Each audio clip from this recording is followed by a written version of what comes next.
between 2 games. Has there been any movement to maybe play the kicker you signed in the fall or in the last February in Jonathan Barnes? Well, Kyle started out really strong. I mean, we talked about kind of it being a neck-and-neck horse race going through camp, and Kyle edged him out there in the last week, and so he got the nod early. He did not kick very well last week, and started off in the first half 0 for 2. I don't know what the problems were. I mean, whether it's the hold, his mindset, where it is. We changed holders in the third quarter. He put it through the upright. The reason that I'm very hesitant to make the change at this point, if Kyle Fisher is going to be our field goal kicker, then I was going to redshirt Jonathan Barnes. But if it gets to the point where Kyle cannot be productive enough for us to win football games, then we're going to have to make a change. And last week offensively, did you have any idea at practice? Did you ever have any idea that this offense would take that huge step forward? You know, felt like we did. Just was really excited about the week of practice. And I know Coach Peterson was really excited. Coach Rattay talked about it. Coach Sloan talked about it. I think all the coaches were really excited. I think Ryan brought a great energy, brought an enthusiasm, brought kind of a sense of urgency to the table along with his talents. Thursday was the best practice we had the entire year. I know kind of as coaches it makes you feel a lot better when you go out there on Thursday and only had to repeat one play one time. Everybody was in it, the offensive line, the quarterback, the way we were throwing and catching it. We felt like we had, if we were going to play like we practiced, we felt like we had the opportunity to really play well as an offense, and it proved to be true. I thought Ryan did a nice job. I think he brought a lot to the table, but sometimes when you have a young quarterback that has to step in, all the offensive linemen say, you know what, we got to pick it up. We talk about if somebody were to get hurt, you can't ask one guy to pick up all that productivity. Everybody's got to pick up about 10% of it. And if everybody picks up 10% of it, that's how we were going to carry it. And that was the approach we took and the mindset we had. And I thought they kind of rallied around Ryan being a freshman quarterback and going on that scene. And I thought he embraced it and thought he did a really nice job. To follow that up, has Ryan solidified the starting position, or will they, with Scotty coming back, will there be another battle? Well, we'll have to look at it this week, but certainly Ryan has kind of put himself in there. Scotty's coming back off his rib injuries, was able to play a little bit, practiced a little bit Tuesday and just a little bit more Wednesday, but just felt like Ryan had a good week and needed to go with him, and there was no reason to risk that. So we'll look at that again this week, and we'll make that decision. But right now, I think Ryan has definitely put himself in the ball game and put himself in that driver's seat right now the way that he played last week. When will you make that decision later in the week? Do you have like a certain day to say, okay, by Thursday we need to know? What's that process like for you? No, I'd like to know more Tuesday. I mean, I'd like to know Tuesday as we go out to the field kind of what we're going to do. I think it's hard. Even I try and say that quarterback's like every other, but it's not. I mean, it's a leadership position. And you'd like to have the guy that's going to be taking the bulk of your game reps as the guy that's taking the bulk of your reps at practice, the guy that's running with the ones and building that chemistry with what you're trying to do. You said, Scotty was probable last Monday. Mm-hmm. So when did you make the decision to go with Ryan? And 2, was it a matter of Scotty was hurt, so we're going to play Ryan, or Ryan's doing better, so we're going to play him over Scotty? Combination of both, because early in the week I said he's probable because it felt like by Saturday he's going to be good. But with Ryan taking the bulk of the reps, Ryan was cleared to play Saturday.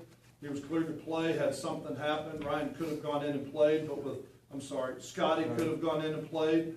But with Ryan getting the bulk of the work during the week because of Scotty's injury early, and Ryan, I thought, responded well to it and did some good things in practice, and that's why we made the decision that we did. Huge turnovers, though. With Ryan kind of struggled with the turnovers in the spring and fall. He had 2 again. So how do you factor that into your decision on the starting quarterback? As Scotty has kind of been good with the turnovers He's been great with them. I think it's hard to put the interception on Ryan when he throws the ball and it hits a receiver in the sternum and bounces up in the air and then gets picked off. I think that's kind of hard to put, that on the quarterback. And the same thing a week ago out here at Tulane when he drops back and hits his third step and gets hit in the ear hole and fumbles. I think those are hard turnovers to put on the quarterback. And I think really throwing the ball. He's done a nice job, and the first turnover for this fall that I'm giving to him is the one that he had the fumble on. You know, the others are breakdowns, whether it be in protection and routes or someone dropping a pass or something like that. But it's probably the dilemma that we have right now. When you look at Ryan, he's bringing an awful lot to the table as a young, energetic, emotional, fiery quarterback. But the turnovers, then that's why we went with Scotty from the very beginning, was because of the great job that he did protecting the ball. But if we can get Ryan to eliminate turnovers, if we can get Scotty to continue to progress and develop as a leader in the offense, then I think it's going to be a heck of a battle, and we're going to have two to choose from. As a coach, how do you navigate through the emotional ups and downs of your team? It's like people like Kenneth are carrying you, but obviously he had the fumble at the same time. So what do you tell someone like him and other players in the team to say, okay, here's what you're doing well for us, but here's what we need you to fix? Well, we talked about last night, just we have a Victors Club that you have to play at a certain level and grade a certain level to get in the Victors Club. But we also have a rule that if you have a turnover, you can't get in it. And Kenneth and Ryan, who played 2 great games for us, but they turned the ball over. It doesn't matter how well you play, if you turn the ball over, it's a well-known statistic that is the most important stat in winning and losing football games is turnovers. And we've got to coach it, we've got to eliminate it, we've got to do whatever we can to eliminate it. And I said, I know nobody feels worse. Those two feel worse than anybody else about those 2 turnovers. But it remains the fact that we cannot turn the ball over and still win. And I would rather than run with 2 hands on the ball and gain 4 yards and fall down than I would have them run for 15 and turn it over at the end of the run. And so I think you have to praise them for what they did. You certainly can't ignore that. And as I told both of them, they didn't lose the game for us, but they both had an opportunity to win it with the ball in their hands, and we weren't able to get it done. What kind of discussions did you have before Kent's fumble? I mean, did you tell the guys, all right, don't try to, like you just said, don't try to get 10 yards. Get what you get, go down, so you don't have to worry about that. Well, the guy I was worried about was the freshman quarterback. I mean, and so I went over and talked to him, and I said, look, we've got 3 points on the board. So right now, whatever you do, if it's not there, throw it in the back of the end zone, throw it away. We've got a field goal. We're taking the approach that the 3 points are on the board. No, I didn't grab Ryan and then go over and I didn't say that to the tailback. But I did go grab the quarterback and cover all those scenarios because you don't know, you're going to run the ball and then maybe you're going to throw a screen. Something breaks down, just second row. I mean, it doesn't need to be 6. But whether or not Coach Jaluk said that to Kenneth, I can't answer that. Coach, when it comes to Army, the toughest thing with that triple option is being able to emulate that thing during the course of practice. Do you have a scout squad group that can give you some great looks this week? I definitely think we have a scout squad quarterback. When you look at Michael Mims and Paul Turner, both from West Monroe that are down on that scout team right now, I think both of those guys can do a great job of simulating the quarterback. Can we do it with the offensive line and the way they're going to fire out and cut into your legs, the quickness, because it goes against everything that a passing team teaches. The passing team is trying to get away from the line of scrimmage as far as they can and still have their head cross the belt of the center. Army's trying to do everything they can to get their head in with the football. I mean, their rear ends up, their weight's on their hands, they're coming out low and hard, where a passing team, his weight is back, their head is back, and they're kind of trying to go the other way. So it's going to be hard to simulate that from an offensive line standpoint. But I think we have some athletes that can go up there that have run some of this offense in the past that will be able to do a little bit of it. We even, last night, we normally don't break into scout teams. But last night for our practice out on the field, we broke into scout teams so we can get as much as we can. And for meetings tomorrow, we will have position meetings, but we will have a scout team position meeting and watch their film and the plays that they're going to go out and execute on the field. So we'll do everything we can, but it always takes a series or two to understand the speed that all's coming at you and the way that the offensive line are coming off the ball. Coach, before this past week, a lot of pressure was coming up the middle against your offensive line. What improved? I mean, of course, you moved Trey Carter to the starting left guard position, but was it just a mindset for that group, or what changed it? Well, I think Kano played a lot better. We've had all the pre-snap penalties, and we have tried a number of different things from quarterback calling the cadence to the guard tapping the center to get the cadence to the center calling the cadence. We're doing whatever we can. I mean, Kano was a D lineman a year ago, and now he's your starting center, and we're trying to work out some of these bugs and find out, not what we want to do, but what they feel most comfortable doing. And so we did some things that obviously Kano was very comfortable with, and going to put some of the cadence in his hands, and some of the things, and I thought he responded and played very well. We probably challenged him more than anything. I know that Matt Shepard and Kano and Graffrey are guys that have not been grading a winner, getting in our Victors Club, but I thought they're all seniors, they're all competitive. I think moving Mitchell Bell up to start instead of Jeremy Graffrey, Jeremy responded with 40 plays in the game with his best performance so far this year. And the same thing happened with Jens Danielson on the left tackle. By playing Darryl Brown an awful lot, Jens Danielson turned in his best game of the year. So I think it was a combination of some of the moves, some of the competition, and some of the competitive nature of the offensive line. It's a proud group, and they want to be good. And last year, Tech, of course, the center called the cadence last season. Is that something y'all are going to continue doing from here on out? Yeah, we'll continue doing it. We did it earlier as well. I mean, we did it earlier, but there's also some problems with that without getting into all the details of it. But there's some problems with the center calling it. And when we went to a freshman quarterback, we said maybe we ought to put a little bit more pressure on the senior offensive lineman rather than the freshman quarterback. So we've tried to look at a couple different things, but we started it that way. And in the opening game of the year, we did it that way and still had 5 penalties. But I think everybody's starting to get a little bit more comfortable. And I've said if we went out at practice and jumped off sides 10 times and then did it in the game 5 times, I understand it. But when you don't jump off sides on the whole week of practice, and then why we go do it on Saturday, I don't know. That's why, as a coach, that's where you talk about some of the youth and inexperience and getting wide-eyed on game day. So it's been great to get these 4 games under our belt, and hopefully everybody's settling down a little bit and understanding just to go execute on game day rather than make it something that's special. And since Kano is a senior, have y'all put some pressure on him before last week to say, hey, it's really important that you do step up and play better? Well, we've put pressure on the entire O-line because our O-line did not play very well in the first 3 games of the year, really.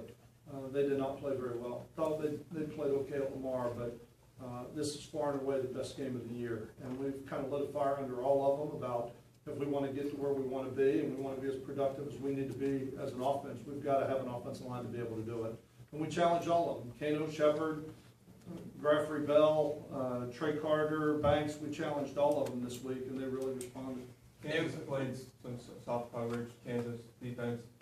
Going into the game, did you know that they were going to do that, or was that just adjustment that you wanted to throw short stuff because they were giving you that, or did you plan on trying to do that with Ryan going in? No, we went in and said we were going to make them spread out and cover us down. We were going to make them spread out, and that's where so many of the bubble throws came from. And so a lot of it was a read, so that when they were loading the box, we were throwing the bubbles, and when they went out and covered them, we were handing the ball off. And we felt like if we could get a hat on a hat and get a running game going, that's where we challenge the offensive line and Kenneth Dixon to get past the first wave of defense, and I thought they did a great job with it. So it was designed, but it wasn't as much a call as it was a read predicated on what they did. Question about the red zone offense, 103rd in the country, minus the turnovers, the 2 that obviously took points off the board with Ryan and Ken's fumble, but how do you improve the And the red one at zone NC efficiency? State and the 2 field goals. Yeah, but besides that, how do you, because you've had some opportunities where you missed field goals. No, but I'm saying if you have those 5 in this many games into the year, you're talking about probably 25 or 30% of our red zone trips have been turnovers or missed field goals at this point. And that's where you get to 103rd. I mean, we turned the ball over at NC State down there, we turned it twice over down here, and we've missed, is it 2 field goals now inside the red zone? I'm not sure what that number is, what's been in the red zone, but I think those are our biggest red zone woes right now.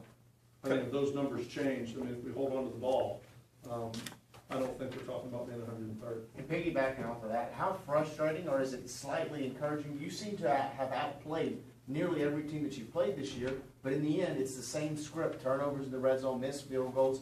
Is it encouraging, or just discouraging, frustration, or a little bit of mix of everything? Probably a little bit of mix of everything. You feel a little bit like you're putting your finger in holes in the dike, you know what I mean, and you're running out of hands and feet right now, you know, to plug some of the holes. But, I mean, we've got to keep coaching against it, we got to keep talking about it, we got to keep watching the films on it, and we've got to get there. There's some areas that we've improved as a football team, but certainly putting points on the board has not been our forte to this point.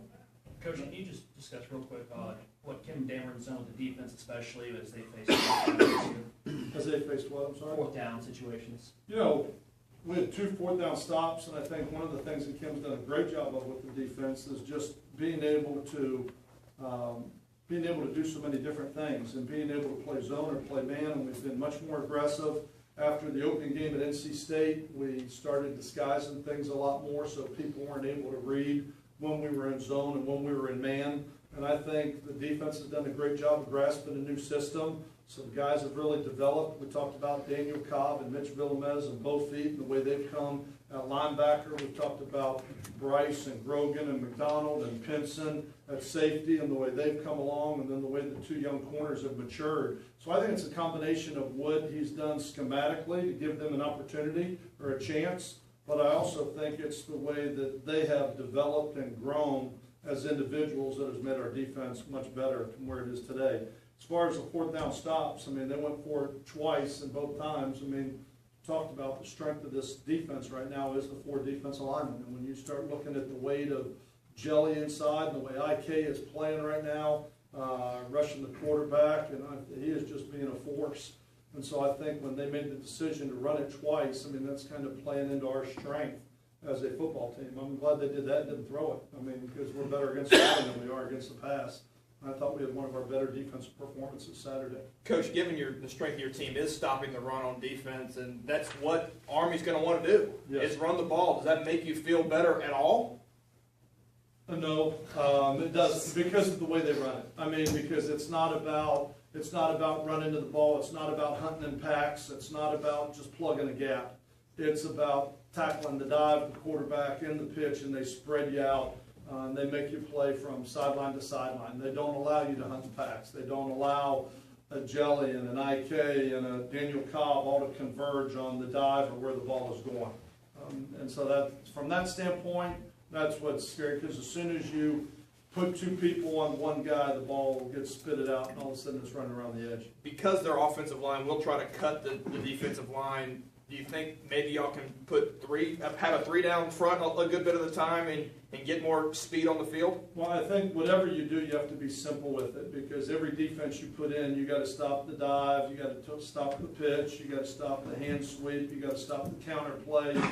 So every defense you put in, you've got to make sure that you see all the plays against it. And so you really don't go into this one complicated. You go into this one very simple, whether that's playing with covering the A gaps and then 2-5 techniques and playing 4 down, or whether that's playing with 3 down and giving everybody responsibilities. But you're limited. You can't blitz it. You can't, there's a lot of things you can't do to it, because they're going to have a lot of answers for everything you're trying to do. And like I said, I know Coach Ellerson's been running this offense for a long time, and he knows it really well. So whatever we do, we're just going to have to make sure that we're simple enough to go execute it. Last question. 2-point question. Okay. Obviously, I'm sure in your career, coached games where it came down really to the last play of the game. I can't think of the last 2 or 3 years where this team has been in that situation. So it's going to be important for them to forget that. Did you feel like they were coming out of the fog last night, or will you know more today? And then also follow up on that, obviously, conference play against next week. So this is kind of a turning point game. It is, and I think that's one of the reasons that I like to meet with them on Sunday, is whether you win or lose, to be able to put it to bed, put it to rest, and move on for next week. Today is the players' day off. It's an academic day for them on Monday. We've got a lot of tests coming up this week. I mean, this week in the quarter system is a heavy test week for a lot of our players. So academically, I told them kind of get away from here today, get your feet on the ground academically, put some time into it with all the tests coming in, and come back here Tuesday ready to go. But that's one of the things I like about Sunday night, is being able to watch the film, put it to bed, let them see the mistakes, and now it's all Army as we go forward from here. It is conference coming up, which we're excited about. We talked about last night. After this game, we've got 7 conference games left, and I think we're all excited to get to that point, because that's really, when you look at all these non-conference games, that's really the thing that they're giving you a chance to do, is gain some experience as you get ready for conference play. I would have loved to have flipped the tides with Tulane and Kansas. I would have loved to play Kansas and then Tulane. I'd always like to play my 4 non-conference first, let some of the young guys make mistakes and get in there and start to find, as a football team, where we're gonna be strong and what we really need to hide moving forward. So excited to get into conference play after this week, but right now we gotta focus on Army and what we're gonna get with the wishbone and everything that brings right now. All right, thank you. Thank y'all.